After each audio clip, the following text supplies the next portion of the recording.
Paz de Cristo, meus irmãos, bem-vindos à segunda aula aqui do nosso curso, não é mesmo? Nós estamos tratando sobre salvação. Nessas aulas, se você não viu a primeira aula, que é sobre o que é salvação, se você não viu, aconselho que você veja. Não é obrigatório, mas seria importante que você visse. E nessa aula nós vamos tratar sobre a justificação pela graça, tá? Vai ser uma aula bem didática para você estar entendendo o que isso implica para a nossa vida. Perfeito? Então vamos avançar aqui na nossa apostila. Então, a aula de número 2 é de justificação pela graça, tá? Quero dizer para você, irmãos, que essa expressão justificação, ela tem um sentido legal, um sentido de uma pessoa que vai ser condenada num tribunal, né? De uma justiça relacionada a uma transgressão de leis, né? Deus, ele vai cobrar a humanidade pelos seus pecados. Então, os homens todos vão estar debaixo desse tribunal de Deus. E todos aqueles que não forem justos, que não forem justificados, serão condenados, tá? Então, quando nós somos justificados, irmãos, é como se nós fôssemos agora tidos não mais como réus, mas como pessoas que são inocentes nesse juízo, tá? Nesse tribunal, nessa condenação. Então, vamos avançar aqui um pouco para nós entendermos mais. Né? Então vamos ver aqui os termos que vão aparecer na nossa apostila. Lembrando que você vai pegar lá na aula de número 1, por isso que é importante que você veja a primeira aula. Né? O que é justificação pela graça? A justificação pela graça é um dos pilares da teologia cristã. Ela se refere ao processo pelo qual Deus declara justos os pecadores, concedendo-lhes a salvação eterna, não por seus próprios méritos, mas pela graça divina através de Jesus Cristo, através da fé em Jesus Cristo. Tá, irmãos? Então, eu estava falando para você que trata-se de um termo legal, né? Se nós, irmãos, permanecemos debaixo do pecado, nós vamos ser tidos por Deus como injustos, como pessoas condenadas, como pessoas que foram reprovadas, como pessoas que não estão de acordo com a moral de Deus, né? Se nós não cremos, se nós não somos justificados, Deus vai olhar para você como um pecador e todo pecado leva à condenação eterna, tá? Então você vai estar diante do tribunal de Deus e Deus vai olhar para você. Essa pessoa não é justa. Ela está debaixo do pecado e ela não tem a justiça, ela não é considerada como justa. Mas quando você crê, irmãos, o seu pecado vai ser perdoado e agora você sendo perdoado do seu pecado, você agora vai ser o justificado. Mas isso não poderia acontecer se Cristo não tivesse morrido, vencido a morte, vencido o pecado e ressuscitado. E quando ele ressuscita, nós nos fazemos um com ele, né? E se ele é justo diante de Deus, nós, através de Cristo, somos como justos. Por quê? Vamos imaginar, irmãos, um homem e uma mulher, tá? Deus, ele retrata aqueles que creem em Cristo como sendo uma esposa e Jesus como sendo um esposo. Quando você crê em Jesus Cristo, irmãos, é como se ele agora fosse o nosso marido e agora nós nos tornamos um com ele porque nos casamos com ele, né? E a Bíblia vai dizer que Jesus é como se fosse a cabeça e nós, a igreja, como se fôssemos o corpo. E se a cabeça, irmãos, ela é justa diante de Deus, o corpo também vai ser, tá? Por isso que na lei vai dizer, deixará o homem pai e mãe e se tornará uma só carne com o seu marido. Então, irmãos, hoje nós somos um com Cristo. E se Cristo é justo diante de Deus, nós somos justos diante de Deus. Se Cristo é filho de Deus e nós nos tornamos um com ele, nós também somos filhos de Deus, né? Então, Cristo é aquele que é justo. Mas o nosso pecado, quando, irmãos, ele morre, vai cair todo sobre ele, vai ser transferido para ele. O pecado vai ser tirado de nós, colocado sobre ele. Ele não pecou, mas o pecado cai todo sobre ele e ele vai morrer com esse pecado na cruz. O pecado vai ser desfeito, ele vai ressuscitar sem pecado.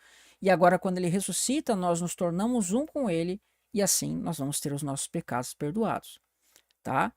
Tudo que nós fizemos de errado em nossas vidas, irmãos, cai em Cristo. Então, você que era ladrão, você que era adúltero, prostituta, qualquer coisa que você tenha feito de errado na sua vida, você pode ter certeza, por meio de Jesus Cristo, o seu pecado é perdoado. E lá no dia do julgamento de Deus, Deus vai olhar para você e vai ver, olha, esse aqui creu no meu filho. Esse aqui foi justificado por meio do sangue do meu filho. Este daqui é justo diante de mim através da obra do meu filho. E aí você vai ser absolvido daquilo que você fez de errado. O seu pecado que você fez no passado, ele vai ser esquecido por Deus. Porque Cristo pagou o preço.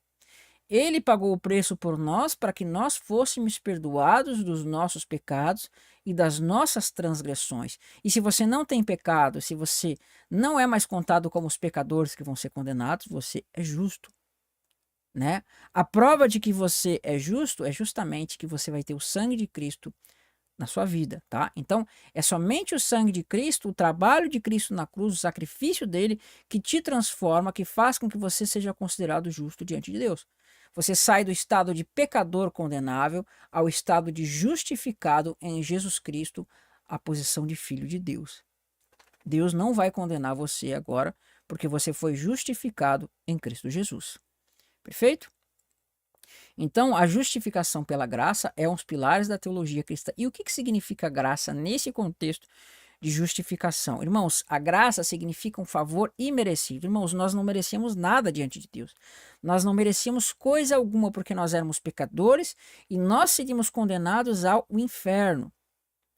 Seríamos condenados ao inferno. E Deus, da sua livre vontade, da sua bondade, ele, enviou o seu filho sem que nós merecêssemos nada, e ele enviando o seu filho, através do seu filho que morreu por nós por não merecermos nada, vamos agora receber de Deus a oportunidade de sermos justificados, não pelas nossas próprias forças, nossos próprios méritos ou qualquer coisa que nós venhamos a fazer, mas por meio da justiça de Cristo.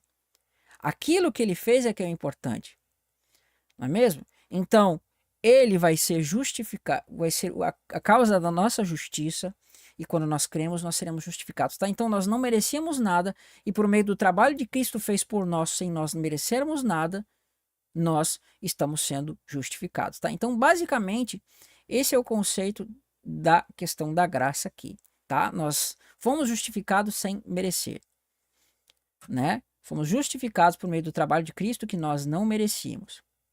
Ela se refere ao processo pelo qual Deus declara justos pecadores, concedendo-lhes a salvação eterna. Não por seus próprios méritos, mas pela graça divina, ou seja, pelo favor, pelo presente imerecido que Deus nos dá, através da fé em Jesus Cristo. Justificação pela graça, definição, pode ser definida como o ato soberano de Deus, mediante o qual, por sua livre graça e misericórdia, imputa a justiça de Cristo aos pecadores que creem nele, perdoando-lhes seus pecados, declarando-os justos aos seus olhos. Perfeito? Foi o que eu falei agora há pouco. E no verso 10, no tópico 10, na página 10, aliás, nós temos a continuação. A doutrina da justificação pela graça encontra-se os seus fundamentos em diversos textos bíblicos, como Romanos 3, verso 21 a 26, afirma que a justiça de Deus é revelada independentemente da lei pela fé. Quando nós formos tratar de lei e graça, vamos falar sobre isso. Em Jesus Cristo, e que todos pecaram e carecem da glória de Deus, Ou seja, nós não precisamos mais das obras da lei para sermos justificados, ou seja, não precisa de circuncisão, não precisa de sacrifício pelos pecados, não precisa fazer aquelas coisas que os hebreus, os judeus faziam para sermos salvos. Nós somos salvos sem essas coisas, somos tidos por justos. Perfeito? Em Efésios capítulo 2, verso 8 a 9, diz que a salvação é pela graça mediante a fé e não pelas obras para que ninguém se glorie. Vamos tratar sobre isso também em relação às obras da lei. Tá? Em Tito capítulo 3, verso 5, declara que Deus não nos salvou por obras de justiça, que houvéssemos feito, mas segundo a sua misericórdia, pela lavagem, pela renovação, e regeneração pelo Espírito Santo, tá? Isso a gente vai tratar com mais ênfase quando tratarmos sobre obras, da lei e graça, tá? E aqui diz assim, a obra de Cristo na justificação. A justificação é possível pela obra redentora de Jesus Cristo, através da sua morte sacrificial na cruz. Ele pagou o preço pelos pecados da humanidade, reconciliando-nos com Deus, tá? Todos nós estávamos afastados de Deus, Por quê? Porque nós pecamos e o pecado, ele gera a morte. Então Cristo morreu em nosso lugar para que nós vivêssemos. Se todo pecado gera morte, alguém precisava morrer. No Antigo Testamento, nós vemos que aqueles cordeirinhos, aqueles animalzinhos morriam quando a pessoa pecava. Mas aquilo não era uma justiça eterna. Porém, quando Cristo morre, ele vai trazer a justiça eterna. Ele morre uma vez, né? Para que todos nós recebêssemos o sacrifício perfeito. E por meio desse sacrifício perfeito, nós agora recebêssemos a justiça e todos os que creem fossem justificados para a vida eterna, tá? Né? A fé como instrumento da justificação. A fé em Jesus Cristo é um instrumento pelo qual os pecadores se apropriam da justiça de Deus. Ao crer em Cristo, né, o pecador arrependido recebe o perdão dos seus pecados e é declarado, né? O que ele vai ser declarado? Vamos colocar aqui. Ele vai ser declarado justo aos olhos de Deus, ou seja, vai ser comprovado que você foi agora perdoado dos seus atos. Você, né, Cristo pagou o preço para que você fosse liberto. Por meio dele, todo aquele que crê, né, é justificado de todas as coisas as quais não podiam ser justificados pela lei de Moisés. A lei de Moisés, ela não podia justificar o homem de coisas que somente a graça de Jesus Cristo pode, tá? Vamos tratar isso no vídeo sobre lei e graça, ok? Nós vamos tratar sobre esse ponto mais adiante. Então, a justificação pela graça, né, slide 12, tem diversas implicações para a vida do cristão, como nós vamos ter agora a certeza, deixa eu voltar um pouquinho, nós vamos ter a certeza da salvação em Jesus pela fé, nós vamos alcançar isso, né? Na justiça imputada de Cristo, garante ao cristão a certeza da salvação eterna. Uma vida de santidade, porque você vai receber o Espírito Santo agora, que vai estar em você, te dando força para lutar contra o pecado. A justificação não significa que o cristão esteja livre do pecado, porque nós vamos pecar ao longo de nossas vidas. Mas o motivo é viver uma vida de santidade e ingratidão a Deus, né? E a liberdade da culpa, ou seja, já não há mais culpa sobre as nossas vidas. A certeza da justificação liberta o cristão da culpa e do medo da condenação eterna, tá? Então agora o cristão ele não precisa mais temer a condenação, ele agora pode ter, né, a firmeza da salvação que Deus promete por meio da sua fé, na fé daqueles que creem, tá bom? Então, irmãos, esse é o conceito mais tentei fazer de forma mais clara aqui para você entender a justificação pela fé, tá?